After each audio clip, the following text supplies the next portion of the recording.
everybody. Dan from Frontline MCOC here, back with another Frontline Interviews. My guest today shot to prominence in the MCOC community just over a month ago with a stunning performance at New York Comic Con. I'm very excited to be speaking with the winner of the 2019 Beat the Boss Challenge, the first person on the planet with a 6-star rank 2 duped guillotine 2099. MetalSonicDude, MSD, how are you doing? I'm doing great, man. I'm doing great. Thank you for having me. I am so excited to talk to you. We're going to go through your whole Comic-Con experience. I just think it's a riveting journey, and I'm so excited to get into it. But first off, I got to ask everyone, how did you first get into Marvel? Was it the comics, the TV, movies? Was it a certain character? Where was your entry point into the Marvel universe?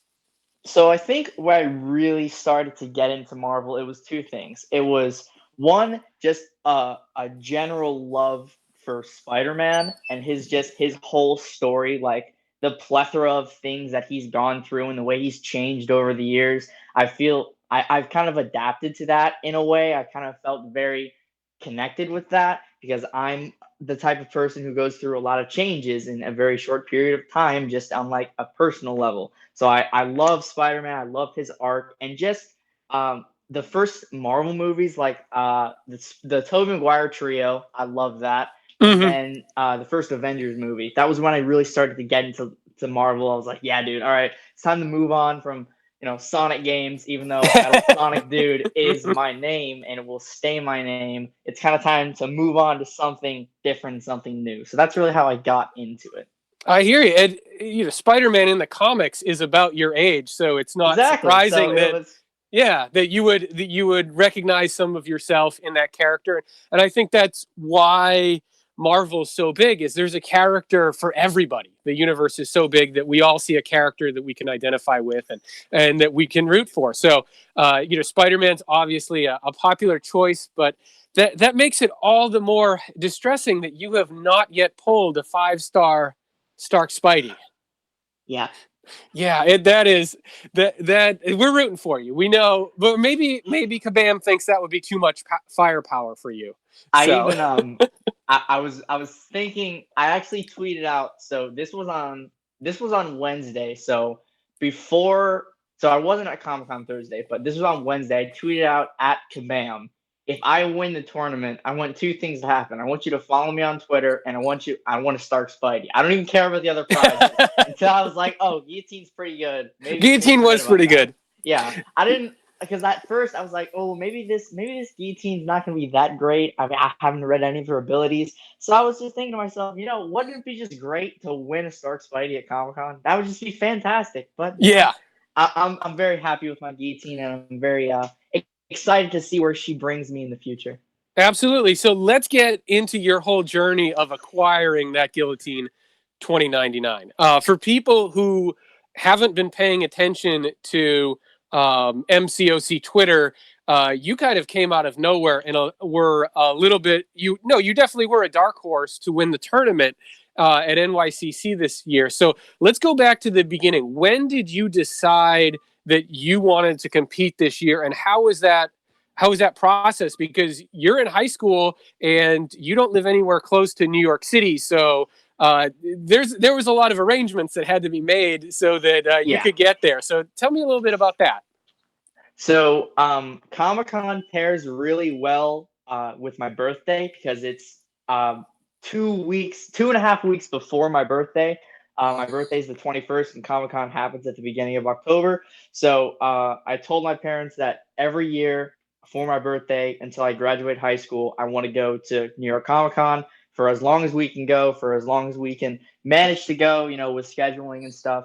And I went 2 years ago. So I went in 2017 when the first ever tournament happened. That's when Legacy won. And I was there for Thursday and Friday. And I got onto the leaderboard on Friday before they had a top 5 this year, and last year it was top 3. And I went on stage and I don't know if you've seen the video, but it'll haunt me. It still haunts me. I used, instead of, Archangel or Stark Enhanced Spider-Man or Star-Lord, this guy used X-23. Oh, no. And I was like, yeah, man, this is going to be great. I mean, she's got great bleed damage. And then I'm at 30 seconds into the fight. I'm just punching myself internally.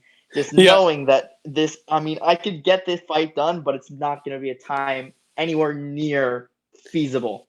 Right, and for those of you who don't know, those are very basic characters you're playing. They don't have any synergies, and they don't have any masteries beyond parry and dex. So if you're used to Exactly. playing an X-23 with full deep wounds, and you think that that's going to be your experience on that stage, you're going to be very disappointed. And the thing So, is, I don't even run full deep wounds. well, but so I'm guessing that experience stuck with you and fueled you in this year's tournament. Is that right? Yes, absolutely. And the fact that I couldn't go last year just because things happening around that time were very hectic in terms of, first year of high school, can't Yep. really go to New York for 3 days. Yeah. So that was, I wasn't really upset about not going last year because I knew that I was going to be going this year. So it didn't resonate with me as much as losing with X-23, even though I could have won with a different character in 2017 did. But yeah. Gotcha. So this has been a 2-year process to get back to 2019 and to make amends for the 2017 tournament. So you convince your parents to let you go to NYC. You play the birthday card, which is a total pro move. Great job there. So just to set up the tournament, so there's a daily winner on Thursday, Friday, and Saturday, and on Thursday, I believe it was Elsa Bloodstone was the boss, Yes. the qualifying boss, but you weren't there, so you missed one of the 3 opportunities right there to get on the main stage. Yes, I missed one of the 3 days. Right. So then you get there on Friday, and if you've never been to New York Comic Con, it is an amazing experience, but it is full immersion of cosplay, and there's just thousands and thousands of people there. And that Kabam booth is huge, and the lines are intimidating. So They're talk to me ridiculous. about, yeah, they're ridiculous. So it doesn't matter if you're the best player in the world. You're only going to get so many shots because you can only go through that Right. line so quickly. So there's a lot of pressure on that. So talk to me a little bit about your Friday experience. How did that go for you? So just a general disclaimer, on Friday, I came in 4th. I was 4th place. I had the same health as, I believe I had, oh no, I'm sorry. I had the same time as Legacy. He had more health than me. Right, it That's is what top pushed me 3 to move 4th. on. So you Yes, top lost 3 on a moved on. tiebreaker. So Absolutely, yep. yeah. So and that was the man thing It day. was Man Thing. That was Okay, the Human Torch Fiesta. okay, and I believe was that Heisey or Seaton that won on Friday? I think it was Seaton, right? Seaton won on Friday. Heisey won Thursday. Okay, so Friday you have as near a miss as a player can have to get on the leaderboard and have a Yep. chance to get on the main stage. So you come back Saturday; it's your last chance. What's going through your head on Friday night? Friday night, I made a video on my Instagram just saying, guys, we got 4th. I couldn't control it. People had better runs. I'm coming back tomorrow. I said I was very humble. I wasn't saying like, yes, guys, I'm gonna win, gonna beat everyone. Everyone's gonna lose. I was just saying, I just really calm, really collective, very, very just decisive. Guys, I'm coming back tomorrow, and I'm gonna win. And that was Yeah, it. yeah. That's I mean just that, all I said. and that you went right out and said it earlier. And I was talking to you before we started recording. Is you set winning this tournament as a goal a long time ago, and you were saying on Twitter that you were coming to New York, and not in a cocky way, but you were coming to New York to win this thing. You were making no Yeah. bones about the fact that this was something that you had your sights set on. So we get to Saturday. As everyone expected, the final character that was being released in October, Guillotine 2099, who was also going to be the big prize for the winner, was the boss. So talk to me about qualifying on Saturday, because you had one of the all-time runs in the qualifier on Saturday. Yeah, so on Saturday, my dad and I got there probably 30 minutes after the con opened. We went to a bagel shop and we got there 30 minutes after. And I got in line just first thing. I just beat the Ultron boss, got straight in line. And I was thinking to myself, all right, this is it. This is your shot right here. This is a make or break moment. You can either get on that leaderboard and show them what you're made of. Not to that was a Sonic reference for Sonic Bros, but okay. Or you can just go home and take this as what it was, a learning experience. And I wasn't very set on with number 2. So I went up to the guillotine. This was my first run. I did one run, 22 seconds with Hyperion. Stayed first the entire day. Which is an astounding amount of time. That is so difficult. I mean, even last year we were seeing the best times on one of those beat the boss challenges, 28, 27 seconds, maybe a 25. It's so difficult to get all the RNG you need. You were using Hyperion in the fight? Yes. Yeah, right. So you need to hit all your parries. You need to heavy. You need to get all the furies ramped up perfectly. So the stars really align for you, and you put up this monster score. But then you're just scoreboard watching the rest of the day, right? Right. Yeah. So you get you get into the finals of Saturday. Now, who are you facing off against on Saturday for the final spot in the big tournament? Saturday, the finals. Are you referring to the champion or my competitors? Well, you were facing the Thanos boss, but who are you competing against? So I was competing against in the dailies. It was Royal from the podcast and Killer Beezy. Right. So some really good players that are well known in the community, and you had to take out. This was the Infinity Gauntlet Thanos. So talk to me about that fight. So I had the privilege of going last because I held first all day, and watching how Royal handled the fight with the inverse controls and how he handled it with Hyperion. I'm sorry, he used Captain America Infinity War, but still, how he handled the fight, I was very impressed by it. I knew getting on the leaderboard is it's a daunting task, and just getting number 3, you have to have knowledge and skill of this game. So I was very impressed with his run. Beezy's run with Hyperion, I have to admit, he got a little shafted there at the end, but still he had a great run with Hyperion. And using watching and kind of collecting all this information from both their runs, I just used that in my Hyperion run to take him down. So it really benefited you to go last, because not only could you had some time to compose yourself, but you also were able to say, all right, he did that worked. He did something else that didn't work, and you incorporated that into your run. So you defeat the Thanos boss. I believe you were the only one to actually kill Thanos. Is that right? Only solo, yep. Yeah, you were the only one to solo. That is correct.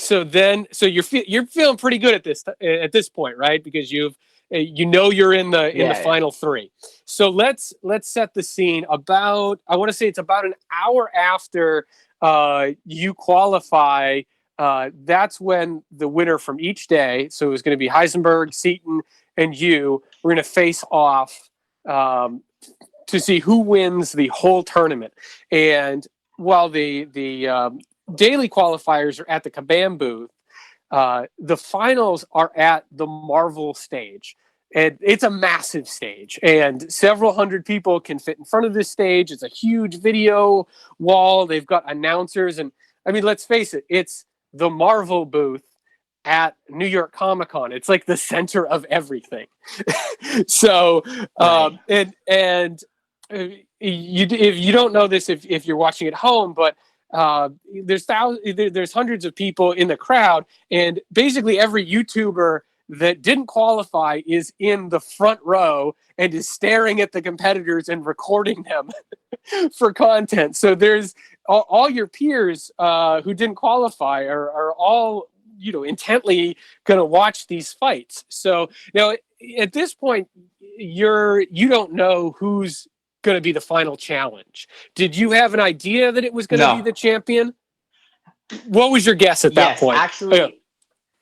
So I was talking to Jim, the guy, and we actually had a really long conversation at Dave and Buster's. But I was talking to Jim. It was me and Seaton. We were having a conversation with him. One of the other Kabam guys, I feel so bad forgetting his name, but I only saw him one time. He was like, "Hey, could you put this shirt on?" I was like, "Okay, dude." So he threw me a shirt, and I was changing into it. And then Jim came over. He was like, "Yo, congratulations, man! That was a sick run. Who do you think the boss is gonna be?" And I just flat out said 6.2 champion. And then he was like, "Okay, dude," and walked away because I don't think he could have said anything else because I'm sure. Straight up just guessed it. Yep. So, we were all speculating on who that was going to be. Certainly, the champion did come up quite a bit, and sure enough, it was the Act 6.2 final champion boss. And how was the order determined as far as who fought? Was it just Thursday, Friday, Saturday in order? Is that what they told you guys, or did they draw numbers? How did they pick what order you guys fought in?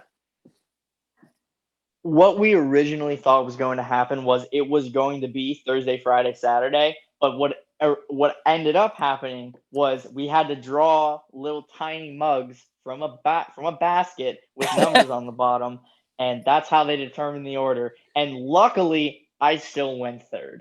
And in your mind, going last is a huge advantage. It is probably one of the reasons that I was able to pull it off. Going last, watching both their runs, even though no one used She-Hulk, watching, Seaton go with Stealth Spidey, a great choice, but not a killer. And Heidi going with Sim Supreme. It is a killer if you play the fight right. Yeah. And I think, Heisey, he had a rough run just because he hasn't done that fight that much. I was near some of the 4 Loki guys, and as soon as that 6.2 champion appeared on the screen, they're like, "Oh, this is going to be rough for him because he hasn't done that fight that much." So Heisey had his run. Seaton goes up. He gives it his best effort with Stealth Spidey. I think he got him down to about 75% before.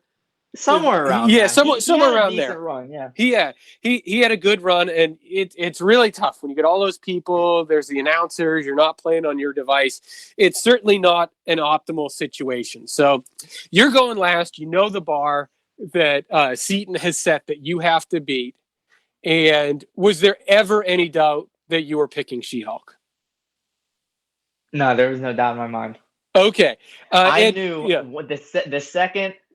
Yeah, so they took us backstage behind the screen, and we sat in this little lounge, and there was a lady that came over and talked to us about what's going to happen. They're going to announce our names. They took all our phones, and I asked if I could hug Josh, and I did afterwards. So that was cool. But the main thing that really, really, I don't know how to phrase this, but what really made She-Hulk the optimal choice, and what made her the reason that I was going to use her was the second I heard the champion. When I heard the champion, I didn't even care if it was 6.2 or just the normal champion. I told Seaton I'm using She-Hulk. No doubt in my mind, no Spider-Gwen, no Sim Supreme, no, not just She-Hulk all the way. Just She-Hulk. And for those of us who are wondering, how many times would you say you had fought that champion boss before Comic-Con?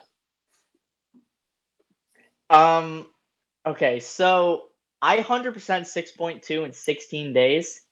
So wow. I almost made Legends. I did it casually and almost made Legends. Well, 10 days was the cutoff. So yeah. Yeah, so I was pretty close. So maybe, if I'm doing 6.3 casually, I could finally get a Legends badge. But I don't think I need one, to be honest. So yeah.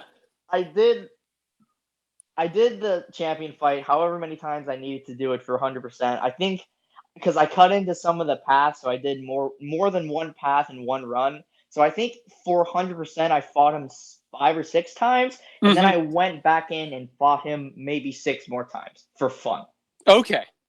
All right. So that's more than most people who are either haven't gotten there or just going to do the bare minimum to 100% that level and then never play that fight again. But still, it's not like you had done that fight, 100 times either. So that is interesting. So you get in there and you're going with She-Hulk, and some people might go in with the mindset is like, all right, Seaton got to 75%. That's all I need to do. I know this guy regens. I'm not going to try to be a superhero here. I'm going to get him to somewhere in the 60s. I'm going to get smacked in the face. I'm going to call it a day and collect my trophy. But that was not right. Was that ever on the table for you, or were you just like, this guy's going down? It was never on the table. Once I saw Seaton's run, it was just, after I pulled number 3, the second I saw that 3, I knew, all right, this is either solo or go home. All right, it's ride or die right now. This is it. This is the final countdown. I've got the song playing in my head. There you go. It's going on. All right. So I believe it was a 5-minute timer that they gave you for this fight. Yes, it was 5 minutes. Okay. So you get up there. They call your name. Was it Josh that asks you who you were going to use? I believe. It was Josh. And you say, I'm going with She-Hulk. And the crowd reacts quite strongly to your choice. I saw some people in the crowd that were just like, what the hell is this kid doing? Like, is this kid mad? Yeah, they're like, how did he get here? Like, has he not paid attention? Like, maybe this kid hasn't checked the forums recently and is not up on current events with She-Hulk. Oh yeah, no, clearly you do, but there was a lot of, obviously that, what happened with She-Hulk this summer. There was a lot. Yes. There was a lot of doubters about your choice at that moment. But you get into the fight and you just take off immediately. There is no hesitation. It was the closest thing to like telepathy that I've ever seen. Like it felt like you were reading the champion's mind. You knew when you had to counter those heavies. Like talk a little bit about the strategy going in as far as those first phases and how you were going to set up and get into the fight. Okay, so the multiple runs after the champion, after my 100% 6.2 that I went in, that was before She-Hulk's nerf. I only did one run at the champion with She-Hulk after her nerf, and I got the solo. And I did the exact same strategy that I used in that fight. It's all about the spacing. If you can master the spacing of the champion, because his special attacks are so bulky and it's not that he's methodical when he throws them because he goes so slow. It's just that if you can master, when his second hand goes up, you have to dash back and not move. Just certain timings of that, you can get a solo with She-Hulk. It's not that hard. So I only did one run of the champion with She-Hulk after her nerf. So I got on stage. I was saying, all right, guys, let's just do what I did like 3 months ago, and let's take him down. And that's what happened. Yeah. So you had studied the fight. You knew your opponent's move set. You had confidence in the spacing that you needed to. And the bottom line is, if you were nervous, you didn't look it. You stuck to your game plan, and it was, I think the only phrase I can use is just ruthlessly efficient. You just, I like that. That you were like a machine. It was amazing. So very quickly you've got Seaton beat, and I'm in the crowd, I'm watching, and part of me is like, man, is he going to go for it, or is that stupid? If he screws up and this guy regens on him, I'm going to feel terrible for this kid, But you did not let up at all. You get to the 10% phase, and he's locked in at the 10%. He's not going to regen anymore. But I think you've already answered this, but you were getting that last 10%. There was no way you were going home without the kill. But it got a little nerve-wracking there. You took a couple hits. Was there any doubt when you were? I did. Yeah. So, I knew that if I kept my health tip top above 90, I could afford to take a few hits in the final 10%. That's what you have to pay attention with She-Hulk if you're going for a solo or at least a decent run. It's all about the intercepts. It's all about the heavy counters, stand-up intercepts. You keep your health in tip-top shape. You can afford to take some blocked hits, or take some FD1s to the face because of spacing. And you'll be okay. Gotcha. So you do take a couple hits, but the fact is you get rid of those indestructible charges, and I believe you ended with the SP3, right? So I did. You did. So just big statement finish. I love that. Was it a little light attacker me? It was like, nope, all the way. SP3, here we go. I've won the whole thing. Crowd goes nuts. So what are you thinking in that moment? Like, this is something you worked for months and built up, and you were not shy about. You publicly said, I'm gonna do this. What's going through your mind when you launch that SP3 and you've achieved the whole package right here? So when I had 3 decks charged, when I took off 3 indestructibles and he was going for the final special, I knew inside my mind, this is it. This is the wind. I'm getting the double decks. It's happening. I got the first decks from the first second hit of the special and went back in for the final one. If you play it back, I played the mini game and I just stand up. I put the iPad down because I know, I just obliterated him, and the crowd was going. It was electrical, just everywhere. It was ridiculous. I actually had to take a knee because I could not feel my heart beating in my chest. I was on one knee, just my right hand on my heart, just making sure it's still there. And, oh man! I was like, okay, all right, I'm still breathing, and then I got up, and then Josh came over and hugged me and all that stuff. So it was really you were cool until the moment that you knew you won, and then everything that had been building just hit you. Yeah, everything. It hit me like She-Hulk Special 3 against the champion, just hard and fast. There you go. So everyone's freaking out. I mean, so much of this game, even what we do in Alliance, is we're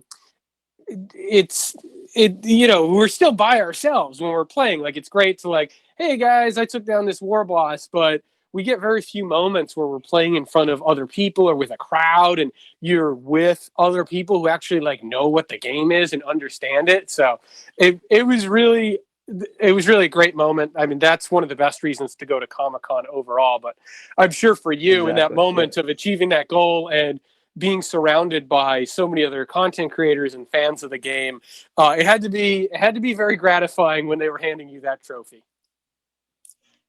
Yeah, it definitely. I definitely felt that my 2017 flop had redeemed itself. Oh, you totally erased that. So they give you the trophy, and everyone's cheering. They're taking pictures. Everyone's live streaming it, and after that, this Comic-Con kind of winds down for the day. Basically, the entire MCOC community heads over to Dave and Buster's in Midtown Manhattan to kind of that's our big meet and greet for the year. Everybody who's been to Comic-Con is there. You show up. I mean, everyone's excited to see you. Just tell me a little bit about the meetup and sort of the reception for you after you won, and just your general thoughts on meeting all these people from the community. I definitely have to say that this meetup and this whole Comic-Con experience will go down as probably the best thing that's ever happened to me yet. I can say that pretty strongly. It's probably the best thing that's ever happened to me yet. And just meeting all the people, I've talked to so many people through live chats. Like I never got to talk to Dave, and except this year in person when he was announcing, and met him at the meetup. I never got to talk to Rich the Man, Brian. I saw Seaton at Comic-Con 2 years ago, but that was really it. I just saw him. Hey, what's up, man? That was it. So getting to really have to sit down and have these in-depth conversations with some of these legends like Seton and Brian and Invincible and Yeah. Legacy, and just having normal conversations with them about the game, something I can't do anytime in my life except for Comic-Con, because no one around me even either remotely has an idea what I'm talking about, doesn't play the game, or doesn't really care. So Right. Comic-Con is really, it's kind of like my Zen place, to where I can just, I can be the nerdy 15, now 16-year-old kid that I am, and just have a good time and talk about the game that I love with the people who love it just as much as me. What more could you ask for? That's awesome. I totally feel Exactly. the same way.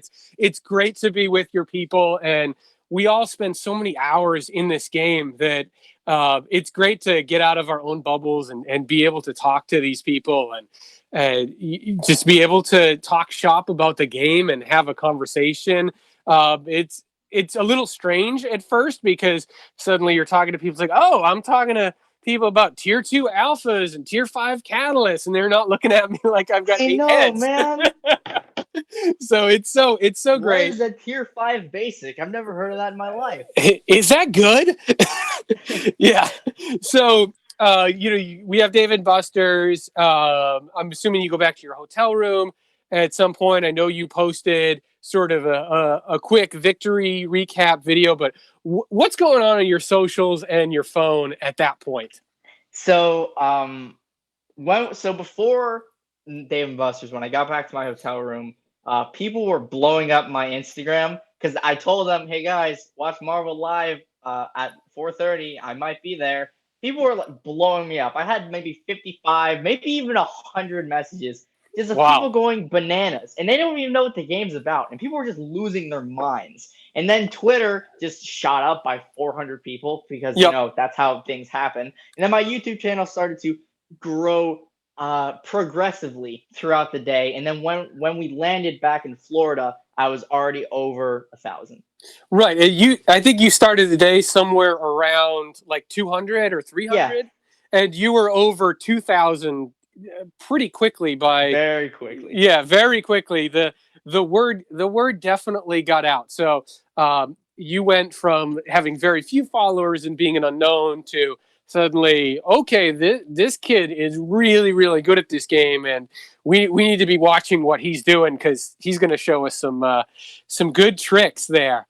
So it's been about a month since Comic-Con, and I think you've been out there in the community a little bit more, certainly having something unique like the duped 6-star guillotine 2099 has given you a unique piece of content to post. But what should we be looking for over the next year from MetalSonicDude? So, depending on when the Abyss comes out, you'll definitely see some Abyss content with my girl Gilly. I mean, unless she's not good for it, then you'll see some Abyss content with someone else. But you will definitely see Abyss content from me. 6.3. So yesterday I tried to stream for the first time, get some fantastic invasions done. Then the game just dies for 15 hours. So that was fun. But either I'm going to stream sometime today, or I want to stream my initial completion of 6.3 on Wednesday. But you'll definitely see some 6.3 content in some degree. It might not be streams of me completing all the quests, but it might be some bosses, some tips and tricks. I hopefully want to stream just my initial completion, but you'll definitely see more streaming once I can get that all situated. More unique content, like guillotine against certain fights, even though I've pretty much done all the fights that she is feasible for.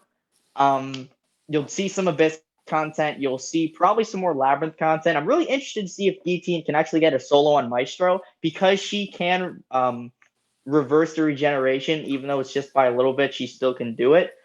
So hopefully some more Labyrinth content, and just overall a more, definitely not now, but soon, a more structural, foundation of, okay, this is what I'm uploading, this is what I'm streaming, period. Great. Well, that will be something that we're all going to be looking forward to. I know I'm particularly excited to see how you and some of the other top end players handle the Abyss. I think there's going to be a real race to see who's the first person that can actually beat the final boss of the Abyss. So I don't know. Are you going to put yourself in the running for that, or is it a little too early to say that that's a goal?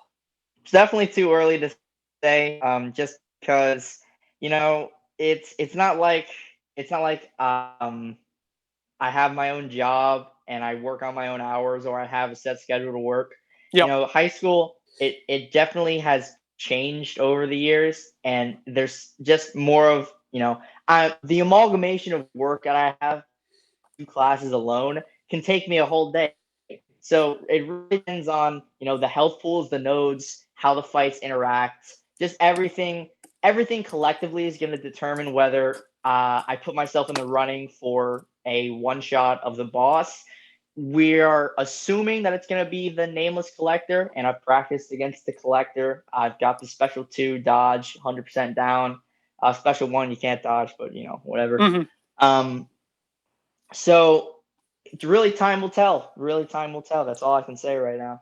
All right. Well, I think we'll leave it there. We're certainly going to be looking forward to more endgame content from you, MetalSonicDude, in the weeks and months to come. For people that want to check out your videos and follow you on social media, where should they go?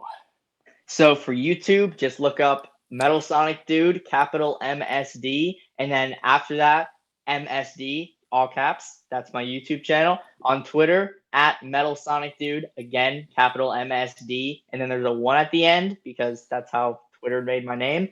And on my Instagram, it's just MetalSonicDude, no capitals. But if you want to go to my personal account, there is a link to that on my Instagram as well. All right, MetalSonic, thank you so much for talking to me today and reliving your 2019 NYCC Comic-Con experience. Thank you for having me, man. All right, man. Have a great day. Bye. You too, man.